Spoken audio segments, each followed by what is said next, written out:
بسم اللہ الرحمن الرحیم۔ السلام علیکم۔ پروگرام الکلام کے ساتھ آپ کا میزبان محمد شعیب رضا حاضر خدمت ہے۔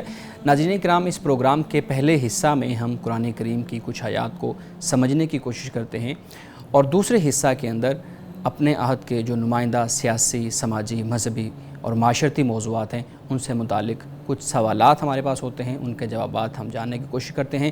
میرے ساتھ شریک گفتگو ہوتے ہیں جناب محمد امانت رسول صاحب۔ بہت شکریہ امانت صاحب آپ کے وقت کا۔ میری معاونت کریں گے جناب محمد بلال صاحب، بہت شکریہ، اور امید ہے آپ کے پاس بہت اچھے سوالات آج ہوں گے۔ امانت صاحب، ہم اپنے پروگرام کا آغاز کرتے ہیں۔ سابقہ جو پروگرام تھا اس میں ہم نے بات کی تھی سورہ یوسف، اور ہم پہنچے تھے کہ حضرت یوسف علیہ السلام نے اپنے بھائیوں سے کہا کہ وہ اپنے ایک بھائی کو جس کو وہ گھر چھوڑ آئے ہیں اس کو بھی لے کے آئیں، اور بنیامین جب آئے اور ان کے سامان سے وہ جو پیمانہ تھا وہ برآمد ہوا، اور پھر اس قانون کے مطابق ان کو وہاں پہ رکھ لیا۔ اس سے آگے ہم نے آج گفتگو کا آغاز کرنا ہے۔ میں گزارش کروں گا کہ آپ اپنی گفتگو کا آغاز کریں۔ بسم اللہ الرحمن الرحیم۔ ناظرین اکرام، کل ہم نے یہاں تک بات کی تھی کہ حضرت یوسف علیہ السلام کے بھائیوں نے آپ سے کہا کہ آپ ہم میں سے کسی کو اپنے پاس رکھ لیں اور بنیامین کو جانے دیں۔ حضرت یوسف علیہ السلام نے معاذ اللہ کہا کہ اللہ کی پناہ، کہ یہ کیسے ہو سکتا ہے کہ ہم وہ جس کے سامان سے وہ پیالہ نکلا ہے اس کو ہم نہ رکھیں اور دوسرے کو اس کی جگہ ہم رکھ لیں۔ اب اس کے بعد بھائی مایوس ہو گئے اور وہ علیحدہ ہو کر آپس میں مشورہ کرنے لگے۔ اب ان میں سے ایک بھائی جس کا نام یہوذا بتایا جاتا ہے، یہی وہ بھائی تھا کہ جس نے مشورہ دیا تھا کہ حضرت یوسف علیہ السلام کو قتل نہ کیا جائے بلکہ ان کو زندہ کنویں میں پھینک دیا جائے۔ تو یہ وہی بھائی ہے کہ جس نے کہا کہ بھائی پہلے تو ہم نے اپنے والد سے ایک عہد کیا ہے، میثاق اور ایک وعدہ کیا ہے کہ ہم بنیامین کو واپس لائیں گے اور حفاظت کے ساتھ لائیں گے، اور دوسری بات یہ ہے کہ تمہیں معلوم ہے کہ ہم یوسف کے بارے میں بھی پہلے زیادتی کر چکے ہیں۔ اب اس بھائی نے کہا کہ بھئی فلن ابرح الارض حتی یأذن لی ابی او یحکم اللہ لی وہو خیر الحاکمین، کہ میں تو یہ جگہ چھوڑ کر جانے والا نہیں ہوں، یعنی میں تمہارے ساتھ نہیں جاؤں گا، میں تو یہیں بیٹھا ہوں، یا اللہ کی طرف سے کوئی فیصلہ ہو جائے یا والد پھر مجھے اجازت دے دیں، یعنی آنے کا کہہ دیں۔ تو اب یہ بھائی اپنے اس بھائی کو چھوڑ کر یا نہ چھوڑ کر، قرآن پاک نے اس حوالے سے کچھ بیان نہیں کیا، لیکن بہرحال وہ بھائی پھر جو باقی تھے وہ حضرت یعقوب علیہ السلام کے پاس پہنچ جاتے ہیں۔ حضرت یعقوب علیہ السلام سے جا کر یہ بتاتے ہیں، بلکہ جو یہوذا بھائی ہے اسی نے ان بھائیوں سے کہا کہ جا کر آپ اپنے والد سے اس بات کا ذکر کرو کہ آپ کا جو بیٹا ہے ان ابنہ کا سرق، کہ اس نے چوری کی ہے، اور ہم اگرچہ اس پر گواہ تو نہیں ہیں لیکن ہمیں معلوم یہ ہوا ہے، اور ہم غیب کی حفاظت کرنے والے بھی نہیں ہیں، نگہبان بھی نہیں ہیں، یعنی ہمیں یہ علم تو ہوا ہے لیکن ہم نے اس طرح چوری کرتے ہوئے ہم نے دیکھا نہیں ہے۔ اب اس کے بعد حضرت یعقوب علیہ السلام کی جو کیفیت اور جو حالت تھی کہ پہلے تو حضرت یوسف علیہ السلام کو کھویا اور اب بنیامین کو کھو دیا۔ اب جو بھائی گئے تھے وہاں پر تو انہوں نے حضرت یعقوب علیہ السلام سے کہا کہ اگر آپ کو ہم پر یقین نہیں ہے، یا آپ جو بستی والے ہیں جن میں ہم رہے ہیں آپ ان سے پوچھ لیجئے، یا پھر یہ ہے کہ آپ جو قافلے والے ہیں آپ ان سے پوچھ لیجئے کہ بھئی آیا کہ ہم اس بات میں جھوٹے ہیں یا ہم اس بات میں سچے ہیں۔ حضرت یعقوب علیہ السلام اس کے بعد آپ پریشان ہو جاتے ہیں، اور آپ کی جو کیفیت ہے اور آپ کی جو حالت ہے اس پر جو بھائی ہیں یا جو ساتھ لوگ ہیں وہ یہ کہتے ہیں کہ اللہ کی قسم کہ ایسا لگتا ہے کہ آپ یوسف کو یاد کرتے کرتے آپ یا تو شدید بیمار ہو جائیں گے یا آپ ہلاک ہو جائیں گے۔ حضرت یعقوب علیہ السلام کی کیفیت اور آپ کی حالت یہ تھی، قرآن پاک اس کو بیان کرتا ہے کہ آپ کہنے لگے کہ ہائے یوسف، یہ الفاظ آپ نے فرمائے، یا اسفا، اور اس کے بعد آپ پر یہ کیفیت طاری ہوئی۔ قرآن پاک بیان کرتا ہے کہ وَابْيَضَّتْ عَيْنَاهُ مِنَ الْحُزْنِ فَهُوَ كَظِيمٌ، حضرت یعقوب علیہ السلام کی آنکھیں سفید ہو گئی اور وہ برداشت کرنے والے تھے۔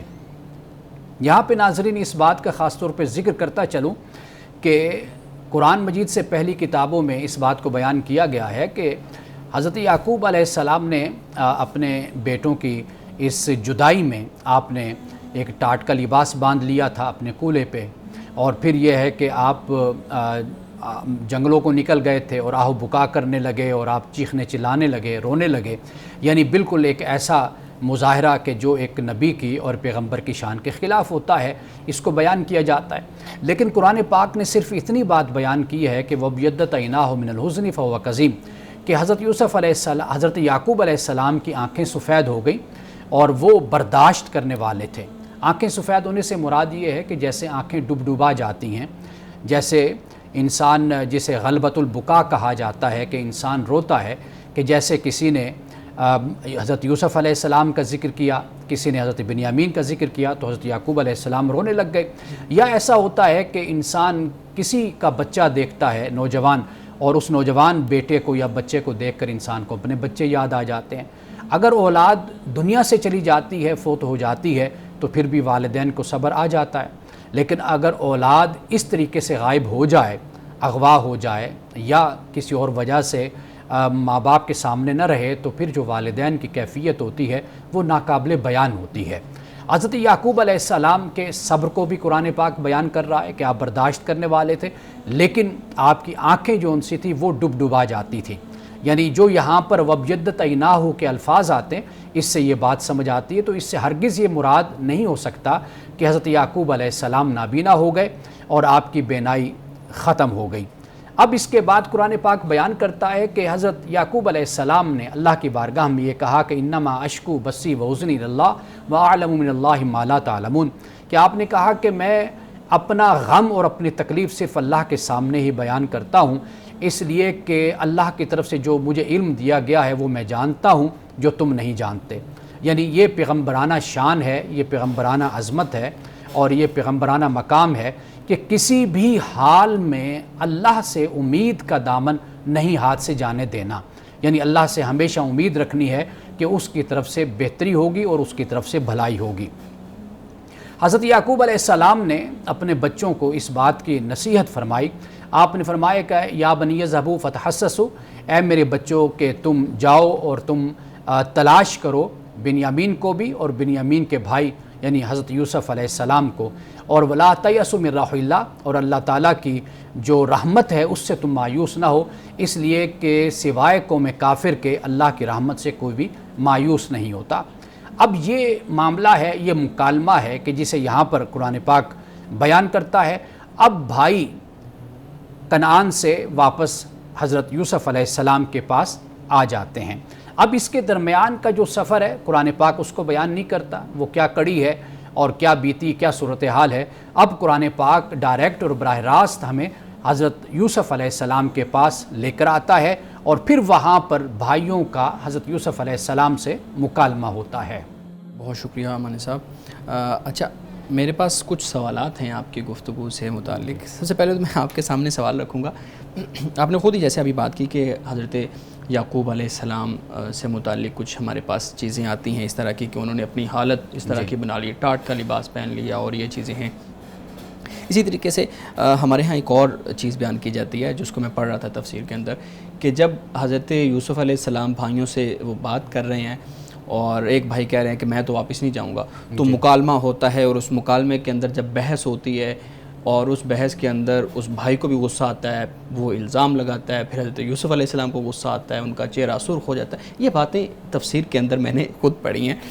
تو سوال میرا بنیادی طور پہ یہ ہے کہ اگر یہ ساری باتیں اس طرح کی ہیں اور ہمیں معلوم ہے اور یہ بھی جو ہے نا وہ چیز سامنے ہے ہمارے کہ تورات انجیل جو سابقہ کتب ہیں ان میں تحریف ہو چکی ہے، تو پھر کیوں ہمارے مفسرین جو ہے نا وہ انہی چیزوں کو، انہی روایات کو لیتے ہیں جو ایک تو عقلی اس پہ لیول پہ پورا نہیں اترتی اور دوسرا یہ ہے کہ ان کے اوپر بہت سے سوالات پھر کھڑے ہو جاتے ہیں؟ دیکھیے بات یہ ہے کہ جو مفسرین کرام ہے ان کا ایک مقصد تو یہ ہوتا ہے کہ اگر کوئی بیک گراؤنڈ یا کوئی پس منظر ہے یا کہیں پر بھی اس کا کوئی حوالہ مل جاتا ہے تو وہ اس کو نقل کر دیتے ہیں۔ صحیح، یعنی اس کے لیے پھر معاملہ ہم پر ہوتا ہے، یعنی جو علم کے طالب ہیں، جو آگے کام کرنے والے ہیں تحقیق اور ریسرچ کا، پھر ان کی ذمہ داری بن جاتی ہے کہ وہ اس پر تحقیق کر لیں، اس پر ریسرچ کر لیں، اس کو دیکھ لیں۔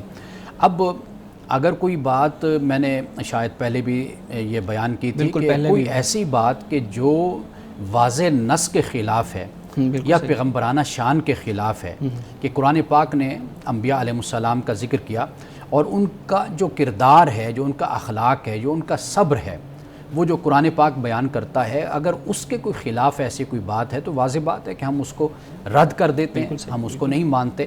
لیکن بات یہ ہے کہ ہر بات بھی تورات اور انجیل کی قابل رد نہیں ہے، یعنی بہت سی باتیں ایسی ہیں کہ جس سے قرآن پاک کے واقعے کو ایکسپورٹ ہو جاتی ہے، یعنی کہ اس میں نہ تو کوئی ایسی قباحت موجود ہے کہ جس کی بنیاد پر آپ اس کو چھوڑیں، اور نہ ہی کوئی قرآن کی نص کے خلاف وہ بات جاتی ہے کہ آپ اس کو رد کرتے ہیں۔ تو لہٰذا اگر اس کو قبول کر لیا جائے تو اس سے نہ کوئی اضافہ ہوتا ہے، نہ اس سے کسی لحاظ سے کوئی کمی ہوتی ہے۔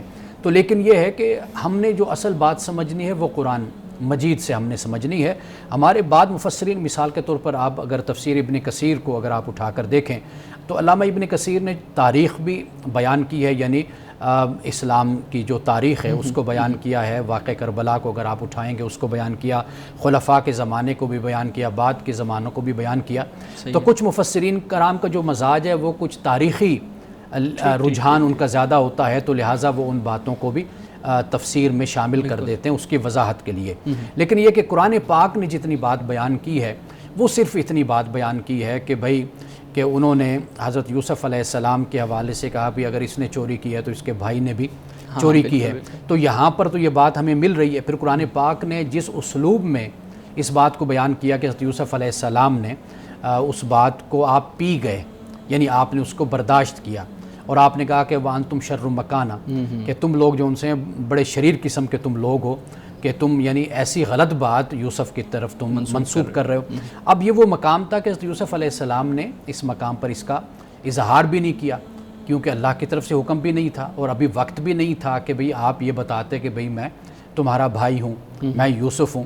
تو یہ جو یہاں پر قرآن پاک یہ جو بیان کرتا ہے کہ حضرت یوسف علیہ السلام پی گئے، بات کو آپ نے برداشت کر لیا اور آپ نے پھر اپنے اندر آپ نے یہ بات آپ نے فرمائی اور یہ آپ نے کہی۔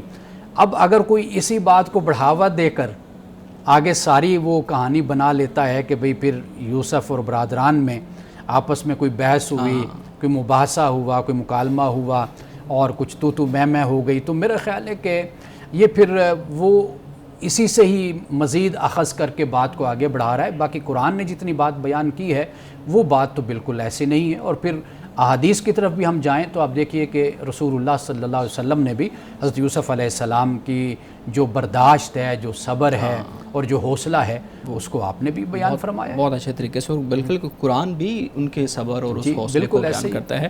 تو یہ بڑی چیزیں ہیں جن کی وجہ سے ذہن میں جو ہے نا وہ اس طرح کے اشکالات پیدا ہوتے ہیں۔ میرے پاس سوالات ہیں لیکن ہمیں ایک وقفہ لینا ہے۔ ناظرین کرام، ملتے ہیں ایک وقفے کے بعد، ہمارے ساتھ رہیے گا۔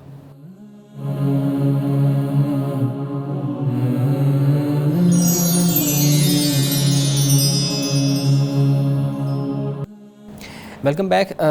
امانہ صاحب، اگلا سوال میں آپ کے سامنے رکھتا ہوں۔ صبر جمیل، اس کا جو ہے نا وہ ملتا ہے، ہم اکثر دعائیں بھی کرتے ہیں تو اس کے اندر بھی ہم یہ لفظ سنتے ہیں کہ صبر جمیل، اللہ تعالیٰ سے ہم دعا مانگتے ہیں کہ اللہ صبر جمیل عطا فرما، ٹھیک ہے؟ اب یہ صبر جمیل ہے کیا، اس کا معنی کیا ہے اور اس کو کیسے بیان کیا جا سکتا ہے؟ مطلب ایک تو صبر ہوتا ہے نا، جس طرح ہم کہتے ہیں کہ یار صبر کرو، ایک یہ ہے کہ صبر جمیل کیا ہے، اس کو ذرا واضح کیجیے۔ دیکھیے، صبر جمیل، اگر آپ خدا کے سامنے روتے ہیں اور خدا کے سامنے آپ گریہ‌وزاری کرتے ہیں تو یہ صبر جمیل کے خلاف نہیں ہے۔ اچھا، صبر جمیل کے خلاف یہ ہے کہ مخلوق خدا کے سامنے، لوگوں کے سامنے رونا، چلانا، شور کرنا، بے صبری کا مظاہرہ کرنا، یہ صبر جمیل کے خلاف ہے۔ اچھا، صبر جمیل در حقیقت یہ ہے کہ انسان اپنا وقار، اپنی متانت اور اپنی شخصیت لوگوں کے آگے نہ کھوئے۔ یعنی ایک طریقہ یہ ہوتا ہے کہ اگر کوئی ایسے خدا نخواستہ کوئی مصیبت آن پڑی تو کچھ لوگ ہوتے ہیں کہ وہ بالکل ہی آپے میں نہیں رہتے، یعنی اپنا حوصلہ بھی کھو دیتے ہیں، اپنی شخصیت بھی کھو دیتے ہیں، اپنا وقار بھی کھو دیتے ہیں۔ یہ جو رویہ ہوتا ہے یہ صبر جمیل کے خلاف ہوتا ہے۔ ایک شخص وہ ہوتا ہے کہ جس کا انداز ایسا ہوتا ہے کہ وہ لوگوں میں یعنی رو بھی رہا ہوتا ہے لیکن اپنا وقار اور اپنی شخصیت بھی برقرار رکھتا ہے۔ جیسے رسول اللہ صلی اللہ علیہ وسلم، آپ کے جو صاحبزادے حضرت ابراہیم جب فوت ہوئے تو آپ کی چشمان مبارک سے آنسو بہہ رہے تھے، تو صحابہ نے عرض کی یا رسول اللہ صلی اللہ علیہ وسلم آپ بھی رو رہے ہیں؟ تو رسول اللہ نے فرمایا کہ یہ جو رونا ہے یہ تو خدا کی طرف سے ہے، یعنی جو آنکھوں میں آنسوں کا آنا ہے یہ در حقیقت ہے کہ جو اللہ کی رحمت ہے کہ انسان روتا ہے۔ ہاں، منع کس بات سے کیا گیا؟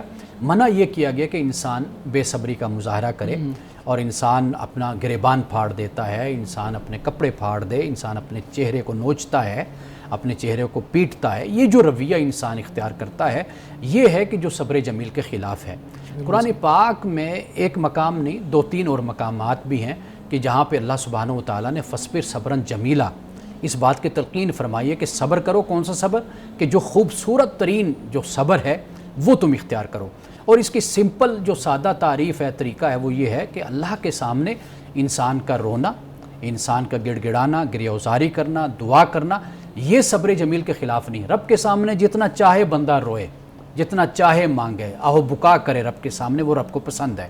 لیکن لوگوں کے سامنے جب انسان ایسا رویہ اختیار کرتا ہے تو وہ پھر اس کو پھر صبر جمیل اس کو نہیں کہا جاتا۔ اس لیے کہ آپ دیکھیے لوگوں کے سامنے جو رونا ہوتا ہے نا، لوگ تو پھر اس کو مذاق بنا لیتے ہیں نا۔ بالکل صحیح۔ یعنی وہ کہتے ہیں کہ جی یہ دیکھو جی کتنا بے صبرا ہے اور یہ رو رہا ہے اور اس کے اندر ذرا بھی حوصلہ نہیں ہے، برداشت نہیں ہے، اور یہ تو عجیب سا آدمی ہے۔ تو یہ جو لوگوں کے سامنے ہے در حقیقت رونا، چلانا، شور شرابہ کرنا، یہ صبر جمیل کے خلاف ہوتا ہے۔ رب کی بارگاہ میں رونے پہ کوئی بھی اس طرح کی پابندی نہیں ہے انسان پر۔ بالکل ٹھیک ہے، بالکل ٹھیک۔ اچھا، انہی آیات کے اندر انما اشکو بسی کا جو الفاظ ہیں وہ آئے ہیں۔ میں نے ایک جگہ پڑھا کہ جو شکوہ ہے خدا کی ذات کے سامنے وہ حرام ہے، یعنی خدا کی ذات کے سامنے اس طرح کی کوئی بات نہیں ہونی چاہیے، جبکہ ہم یہ دیکھ رہے ہیں کہ یہاں پہ حضرت یعقوب علیہ السلام کہہ رہے ہیں انما اشکو بسی، تو یہ دونوں باتیں ایک دوسرے کے خلاف آ رہی ہیں۔ اور پڑھا بھی میں نے بتایا، میں ایک تفسیر کے اندر یہ بات پڑھی ہے، اس پہ کیا بات کریں گے؟ دیکھیں اشکو سے مراد نہیں یہاں پر بیان کرنا ہے، انما اشکو بسی و حزنی، کہ میں بیان کروں گا، میں بیان کرتا ہوں اپنی تکلیف اور اپنا حزن اپنے رب کی بارگاہ میں، یعنی میں اپنی بات اپنے رب کے سامنے رکھتا ہوں، اپنے رب کے سامنے میں اپنی تکلیف کو اور اپنے حزن کو، اپنے ملال کو، اپنے غم کو میں اپنے رب کے سامنے میں رکھتا ہوں۔ تو یہاں پر اشکو سے مراد یہ ہے۔ ٹھیک ہے۔ باقی دیکھیے جو شکوہ ہوتا ہے اگر وہ لاڈ کے معنی میں بھی ہو تو ایک مخلوق، ایک اللہ کا بندہ، ایک پیغمبر اپنی بات تو خدا کے سامنے ہی رکھتا ہے نا، اسی سے ہی جیسے ہم کہہ لیں کہ جو لفظ میں نے بولا لاڈ کرتا ہے،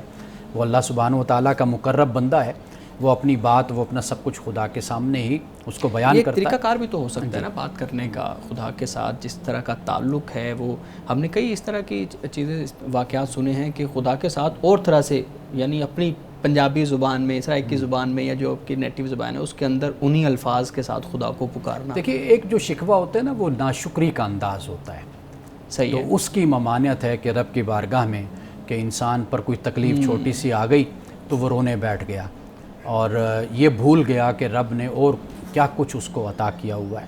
انسانی نفسیات اور انسانی فطرت ہے کہ وہ دسترخوان پر جو نعمتیں پڑی ہوتی ہیں ان کی قدر نہیں کرتا، اور جو نہیں ہوتی تو اس کے بارے میں سوچ رہا ہوتا ہے۔ تو یہ جو اللہ تعالیٰ نے، میں آپ کو بتاؤں کہ کل کی بات میں آپ کو سنا دیتا ہوں کہ میں گاڑی پہ آ رہا تھا، آپ نے بک کروا کر مجھے دی تھی۔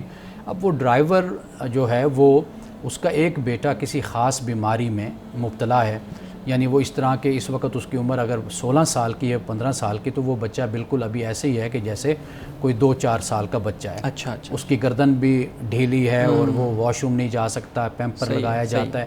میں وہیں بیٹھا اس کی باتیں میں سن رہا تھا، تو میں سوچ رہا تھا کہ ہم کتنے ناشکرے لوگ ہیں کہ اللہ نے ہمیں صحت بھی دی، ہماری اولاد بھی صحت مند، اللہ نے ہر طرح کی نعمت ہمیں دی ہے، لیکن وہ جو ایک شکر گزاری انسان کے اندر ہوتی ہے کہ لمحہ لمحہ خدا کا شکر ادا کرے، وہ ہمارے اندر نہیں ہے۔ ہم ہمیشہ وہ چیز سوچ رہے ہوتے ہیں جو ہمارے پاس نہیں ہوتی اور جو ہم سے چھنی ہوتی ہے، یا اللہ نے کسی آزمائش یا امتحان یا کسی وجہ سے وہ ہمیں عطا نہیں کی ہوتی، ہم اس کے بارے میں فکر مند ہوتے ہیں۔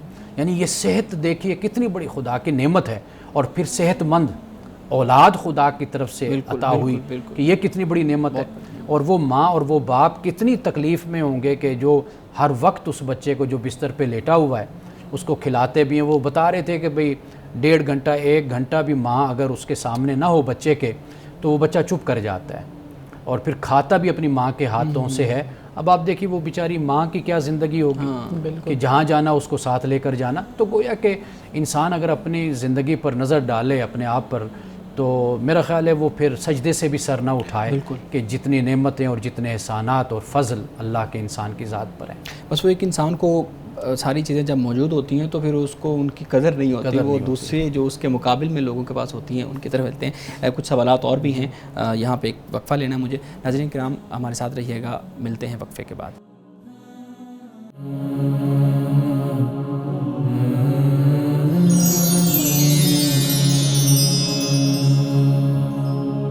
Welcome back. ناظرین ہم سوالات لے رہے تھے, سورہ یوسف کا جو درس ہم نے سنا اس کے اوپر سوالات ہیں. ہمارے صاحب آخری سوال میں آپ کے سامنے رکھتا ہوں. لا تیأسوا من روح اللہ, انہی آیات کے اندر ایک آیت کا ایک حصہ ہے, خدا کی رحمت سے مایوس نہ ہو. حضرت یعقوب اپنے بچوں کو کہہ رہے ہیں کہ تم خدا کی رحمت سے مایوس نہ ہو بلکہ اپنے بھائیوں کو ڈھونڈو اور اس طرف جاؤ. اچھا, ایک شخص ایسا ہے جو بہت زیادہ گناہ کرتا ہے, بہت زیادہ گناہوں کے اندر وہ جو ہے نا وہ جکڑا ہوا ہے, اور پھر اس کا بعض اوقات کھلم کھلا اظہار بھی کرتا ہے. جیسے جوانی کے اندر ہم دیکھتے ہیں کہ کچھ لوگ ہوتے ہیں جو عام طور پہ ڈرنک کرتے ہیں یا کوئی اور اس طرح کے ان کے انلیگل ریلیشنز ہیں, یا مختلف طرح کی چیزیں ہیں نا, بڑے گناہ ہیں, گناہ کبیرہ جن کو ہم کہتے ہیں. اب وہ اس کا اظہار بھی کرتا ہے دوستوں کے سامنے, لیکن آخری عمر میں جا کے یا کسی ایک ٹائم پیریڈ کے بعد اس کو معلوم ہوتا ہے کہ نہیں یار میں نے تو بہت زیادہ گناہ کر لیا, تو اب خدا کی رحمت کی طرف میں لوٹتا ہوں, اس سے دعا کرتا ہوں. لیکن ایک روایت ہمارے سامنے آتی ہے جو میں آپ کے سامنے رکھتا ہوں, آپ اس پہ اپنی رائے دیجیے گا. حضرت ابو ہریرہ رضی اللہ تعالیٰ عنہ سے مروی ہے کہ رسول اللہ صلی اللہ علیہ وآلہ وسلم نے فرمایا کہ میری امت میں سے سب کے گناہ معاف ہو جائیں گے, لیکن جو کھلم کھلا گناہ کرنے والا یا گناہ کا اظہار کرنے والا ہے اس کے گناہ معاف نہیں ہوں گے. اب جو سینیریو میں نے آپ کے سامنے رکھا ہے اس میں تو ایک شخص کو ایک خاص ٹائم پیریڈ کے بعد معلوم ہو گیا کہ نہیں یار میں نے غلط کیا تھا, تو کیا یہ تضاد میں ان دونوں چیزیں آ رہی ہیں کہ یہاں پہ حضرت یعقوب علیہ السلام بتا رہے ہیں, قرآن بتا رہا ہے کہ خدا کی رحمت سے مایوس نہیں ہونا, دوسری طرف رسول اللہ صلی اللہ علیہ وسلم کی ایک روایت ہمارے سامنے ہی آتی ہے جو بیان کی جاتی ہے کہ کھلم کھلا اظہار کرنے والے کے گناہ معاف نہیں ہوں گے. تو یہ تو تضاد ہے. اس میں دو باتیں ہیں. ایک تو یہ ہے کہ دیکھیے کوئی بھی بڑے سے بڑا گناہ گار ہو اگر وہ توبہ کر لیتا ہے, ٹھیک ہے, قرآن پاک نے واضح طور پر اس بات کو بیان کیا کہ انما التوبۃ علی اللہ للذین یعملون السوء بجہالۃ ثم یتوبون من قریب. تو جب وہ توبہ کر لیتا ہے تو اللہ تعالیٰ اس کی توبہ کو قبول کر لیتا ہے. ایک تو توبہ کو اللہ سبحانہ و تعالیٰ نے انسان کو پیدا کیا, انسان کی فطرت کو, اس کے مزاج کو, عادات کو اللہ تعالیٰ سے بہتر کوئی نہیں جانتا. وہ خالق ہے, وہ مالک ہے. تو اس نے ایک تو توبہ کا دروازہ ہمیشہ اوپن رکھا ہے, اور یہاں تک بیان کر دیا کہ بھئی موت جب ایک شخص نے دیکھ لی, یعنی اب اس کو موت آ رہی ہے, اس کو پتہ ہے, یا وہ حالت کفر میں مر رہا ہے, تو اس کو تو کبھی بھی معافی اس کو نہیں ملے گی. یعنی یہ دو حالتیں. باقی اس سے پہلے جو صورتحال ہے کہ انسان توبہ کرتا ہے, اللہ کی طرف رجوع کرتا ہے, تو اللہ تعالیٰ اس کی توبہ کو قبول فرماتا ہے. یہاں پر جو حدیث پاک میں بیان ہو رہا ہے, ایک تو ایک شخص ایسا ہے کہ جس نے توبہ بھی نہیں کی. اچھا, یعنی یہاں پر بالکل اوپن بات ہو رہی ہے, صحیح ہے, کہ وہ یعنی اس حد تک فسق و فجور کا عادی ہوا کہ اس کے دل سے خوف خدا ہی چلا گیا.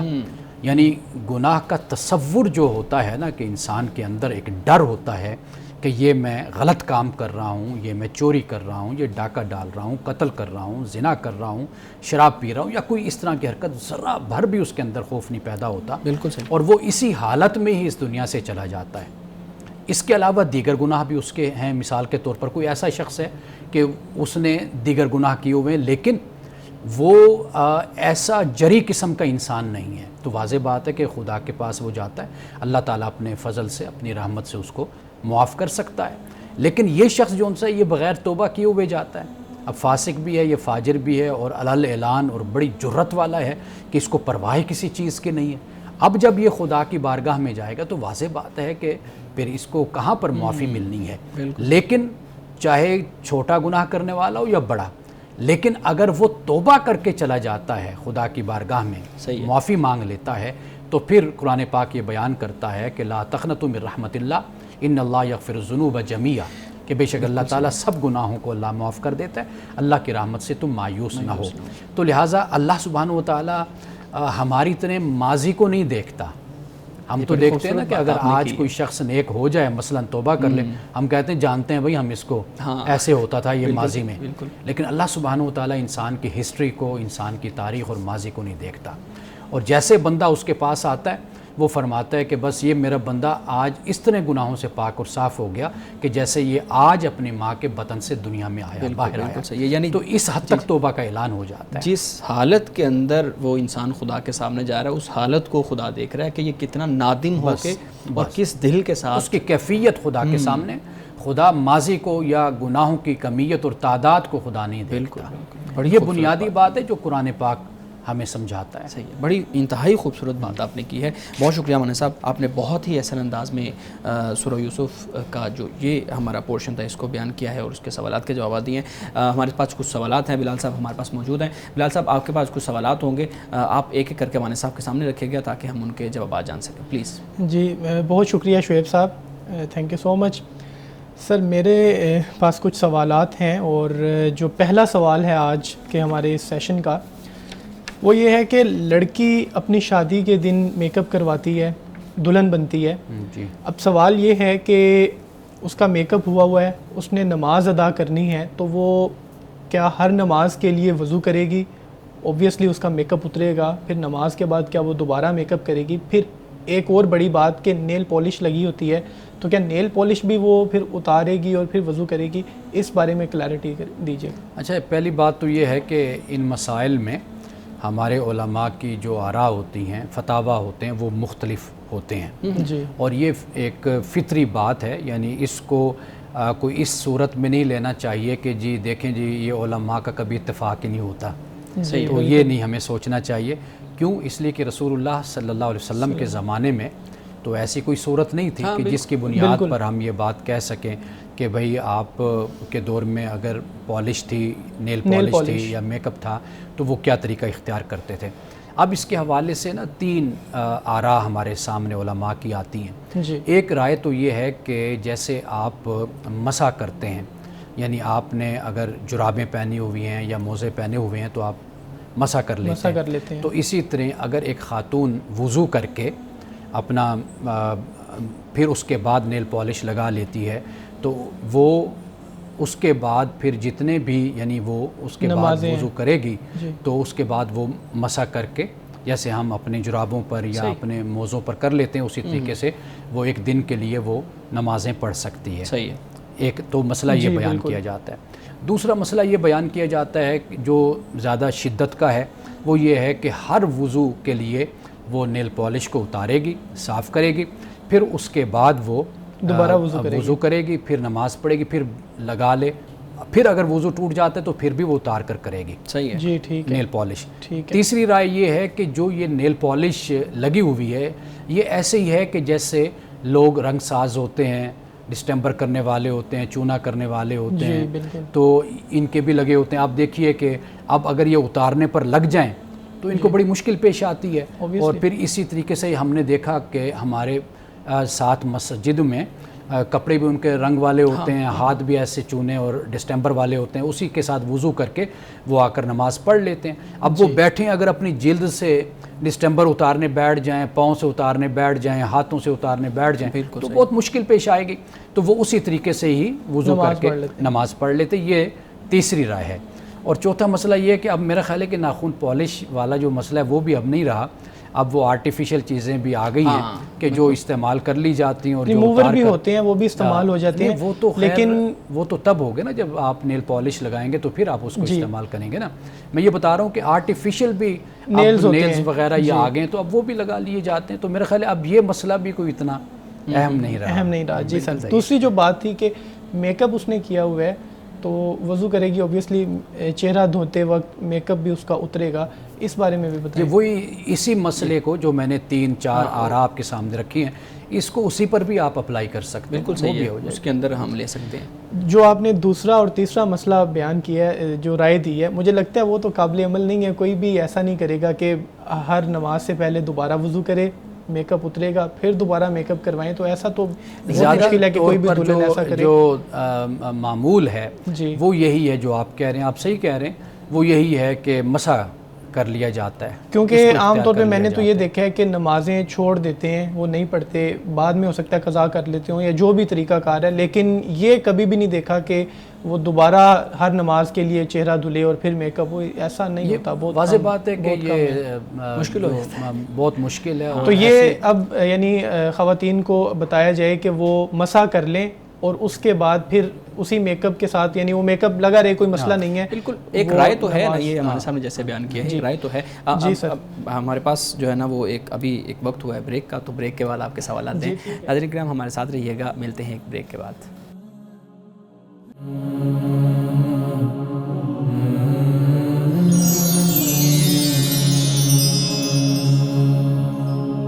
Welcome back. ناظرین ہم سوالات لے رہے تھے اور بلال صاحب آپ مزید سوالات ہمارے صاحب کے سامنے رکھیے. سر سیکنڈ کوسچن یہ ہے کہ میں آپ کو ایک بیک گراؤنڈ بتاتا ہوں. میں نے کئی فرینڈس کو بھی ایسا دیکھا ہے جس میں ان کی اپنی غلطی نہیں ہوتی, ان کے والد صاحب کی یا والدہ کی طرف سے کوئی غلطی ہوتی ہے, پیرنٹس کی مسٹیک ہوتی ہے, لیکن پھر بھی ظاہرہ پیرنٹس بڑے ہیں, قابل احترام ہیں, تو ان کی رسپیکٹ کی جاتی ہے. لیکن دیکھا یہ ہے کہ والدین پھر بھی بچوں کو بعض اوقات کوئی بد دعا دے دیتے ہیں غصے میں آ کر. کئی والدین کو ایسا دیکھا ہے, شاید وہ دل سے نہ دیتے ہوں لیکن غصے میں آ کے وہ بد دعا ضرور دیتے ہیں. تو آپ یہ بتائیں کہ اگر اولاد کی غلطی نہ ہو, غلطی والدین کی ہو, پھر بھی والدین کی دی ہوئی بد دعا اولاد کو لگ سکتی ہے؟ دیکھیے پہلی بات تو یہ ہے کہ والدین کا دل نہیں دکھانا چاہیے. جی, بنیادی بات یہ ہے. یعنی وہ اس طرح کہ والدین جو بات کہہ رہے ہیں وہ بات درست ہے, صحیح ہے, تو اولاد کو اس کو ضرور کنسیڈر کرنا چاہیے, اس پر غور ضرور کرنا چاہیے. جی, باقی معاملہ یہ ہے کہ جہاں پر والدین کی اگر غلطی ہے تو یہ بات واضح ہے کہ والدین کے علاوہ کسی کے ساتھ بھی کوئی معاملہ ایسا ہوتا ہے کہ جس میں ایک شخص کہ جسے کوئی بد دعا دیتا ہے, کوئی بات ایسی کہتا ہے, کسی غلط فہمی کی بنیاد پر کہتا ہے, تو واضح بات ہے کہ اگر وہ شخص قصوروار نہیں ہے, وہ ظالم نہیں ہے, جی, وہ مجرم نہیں ہے, تو اس کو کیسے وہ بد دعا لگ سکتی ہے. تو اس لیے جو شخص ایسا کرتا ہے در حقیقت اس کو ایک تو اپنے رویے پر غور کرنا چاہیے, سوچنا چاہیے. اور دوسری بات یہ ہے کہ ممکن ہے کہ جو بد دعا دینے والا ہے وہی خدا کے ہاں گناہگار ٹھہرے, اس وجہ سے کہ ایک شخص جو خود گناہگار ہے یا خود غلطی پر ہے اور خود صحیح بات پر نہیں کھڑا ہوا, اس کے باوجود وہ خدا کی بارگاہ میں دوسرے کو بد دعا دے رہا ہے.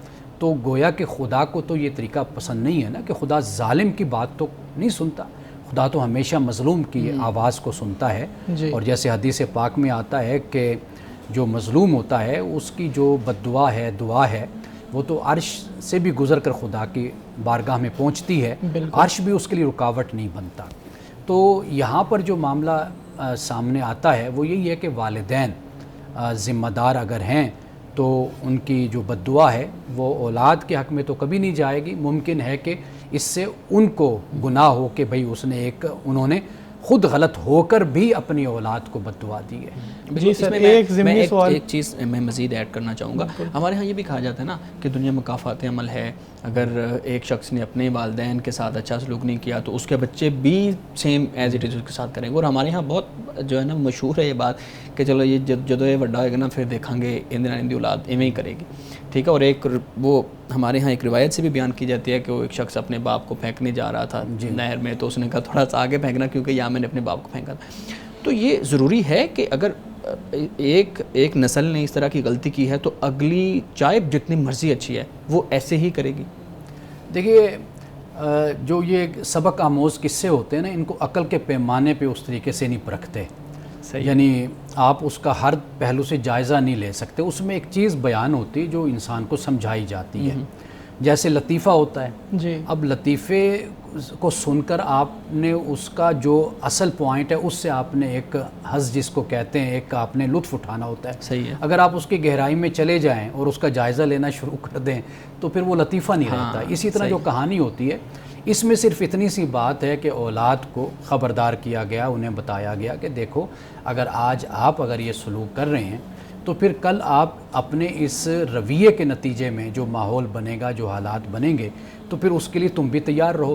یعنی مثال کے طور پر میں نے دیکھا ہے کہ جو بچے یعنی اولاد یا بیٹے یا بیٹی اپنی اولاد کے سامنے اپنے والدین کے ساتھ حسن سلوک سے پیش آ رہے ہوتے ہیں، وہ جب اس مقام پر پہنچتے ہیں اپنے ماں باپ کی جگہ پر، تو پھر اولاد ان کے ساتھ بھی حسن سلوک سے پیش آ رہے ہیں، کیونکہ ان کے بچپن سے ایک تربیت ہوئی ہوتی ہے، انہیں پتہ ہوتا ہے کہ بھئی ہمارا باپ اپنے ماں باپ کے سامنے خاموش ہوتا تھا یا ادب کرتا تھا، یا ان کے سامنے بولتا اونچا نہیں تھا، یا لڑتا نہیں تھا، بے ادبی نہیں کرتا تھا، تو وہ بچوں کی آٹومیٹیکلی ایک جیسے آپ کہیں لاشعوری طور پر ایک تربیت ہوتی چلی جاتی ہے۔ اسی طرح اگر بچے یہ دیکھتے ہیں کہ ہمارا باپ اپنے ماں باپ کے ساتھ لڑ رہا ہے، جھگڑ رہا ہے، تو وہ خود بخود ایک اس طرح کی تربیت اور ماحول بنتا ہے کہ کل بچے خود یہ کہیں گے کسی نہ کسی بات پر کہ آپ خود اپنے باپ کے ساتھ ایسے کرتے تھے، تو اب ہمیں بھی آپ یہ بات کرتے ہیں، تو آپ تو خود ایسے ہیں، تو آپ کے ساتھ یہ سلوک وہ اسی ماحول میں ایڈجسٹ ہوتے ہیں۔ یہ وہ ساری صورتحال میرے خیال ہے اس طرح یہ بنتی ہے۔ اور باقی جہاں تک یہ جو کہانی ہوتی ہیں، ان میں صرف اتنا ہی سبق ہے کہ بھائی مکافات عمل ہے، یا ٹٹ فار ٹیٹ جیسے ہم انگلش میں کہتے ہیں کہ آپ جیسا کریں گے آپ ویسا بنیں گے۔ بالکل صحیح جی بلال صاحب۔ تھینک یو سو مچ سر۔ اگلا سوال یہ ہے، بعض اوقات دیکھا ہے گھروں میں باتیں چھپائی جاتی ہیں ایک دوسرے سے، اور اس وجہ سے بھی لڑائی ہو جاتی ہے۔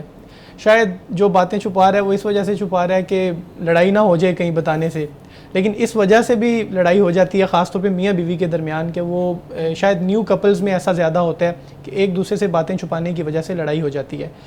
آپ یہ بتائیں کیا ضروری ہے کہ ہسبینڈ وائف ہر بات ایک دوسرے سے شیئر کریں ایک بہترین تعلق بنانے کے لیے؟ اچھا، ایک بات تو میں آپ کو یہ بتاؤں کہ یہ جو لڑائی ہوتی ہے نا، اس کی بنیادی وجہ شک ہوتا ہے۔ جی، یعنی کہ شک اس طریقے سے کہ خامند کو پتہ ہے کہ میری اگر یہ بات، حالانکہ اتنی بڑی کوئی بات نہیں ہے، اگر یہ بیوی کو معلوم ہو گئی تو وہ شک میں مبتلا ہوگی اور اس پر اعتراض کرے گی، پھر جھگڑا ہوگا۔ بالکل اسی طرح بیوی کو بھی معلوم ہوتا ہے کہ بھئی میرا جو خامند ہے وہ شکی مزاج ہے، بات تو اتنی بڑی نہیں ہے، لیکن اس کو پتہ چلے گی تو وہ بات کا بتنگڑ بنائے گا۔ یہاں پر اصل میں جو صورتحال ہے وہ بگڑتی ہے۔ اگر میاں بیوی میں اعتماد کا رشتہ ہے، اعتبار کا رشتہ ہے، اور وہ ایک دوسرے کے سامنے کھلی کتاب ہیں، تو میرا خیال ہے کہ پھر جو جھگڑے ہوتے ہیں نا، لڑائی ہوتی ہے، وہ پھر نہیں ہوتی۔ باقی سب سے اچھا طریقہ یہی ہوتا ہے کہ دونوں کی ایک پرائیویسی آپ کہہ لیجئے، یا دونوں کی ایک اپنی پرسنالٹی ہے، شخصیت ہے۔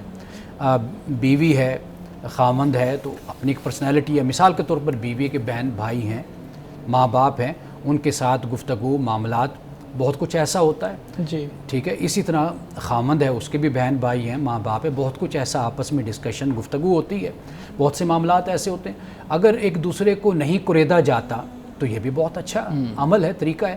لیکن اگر ایک دوسرے پر اعتبار ہو، اعتماد ہو، اور شک نہ، انسان اصل میں جو شک ہے نا، یہ لڑائیاں بھی ڈالتا ہے، یہ جدائیاں بھی ڈالتا ہے، یہ طلاقوں تک نوبت پہنچ جاتی ہے، گھر جہنم بن کر رہ جاتے ہیں اسی میاں بیوی کے شک کی وجہ سے۔ اگر یہ نہ ہو تو پھر کوئی بھی مسئلہ نہیں ہے، پھر موبائل بھی کھلے ہوتے ہیں اور پاس ورڈ بھی نہیں لگے ہوتے، کوئی پرائیویسی نہیں، سب اٹھا کر خامند کا موبائل ہے وہ بیوی استعمال کر لیتی ہے، بیوی کا موبائل خامند استعمال کر لیتا ہے، ایک دوسرے کے ساتھ ہر بات کو شیئر کر لیتے ہیں۔ جہاں وہ کہتے ہیں نا دل میں چور نہ ہو، تو وہاں پر پھر کوئی جھگڑا نہیں ہوتا۔ انڈرسٹینڈنگ کا معاملہ۔ میرا خیال ہے کہ قرآن پاک نے جب ہن لباس لکم وانتم لباس لہن کہہ دیا نا، تو اس سے بڑھ کر پھر کیا بات ہو سکتی ہے، اور کیا پردہ بیچ میں ہوگا پھر۔ بالکل، تھینک یو سو مچ سر۔ آخری سوال لوں گا میں، ابھی ٹائم ہے جی، آخری سوال ہم لے سکتے ہیں۔ آخری سوال یہ ہے، یہ بھی لڑکیوں سے متعلق ہے کچھ۔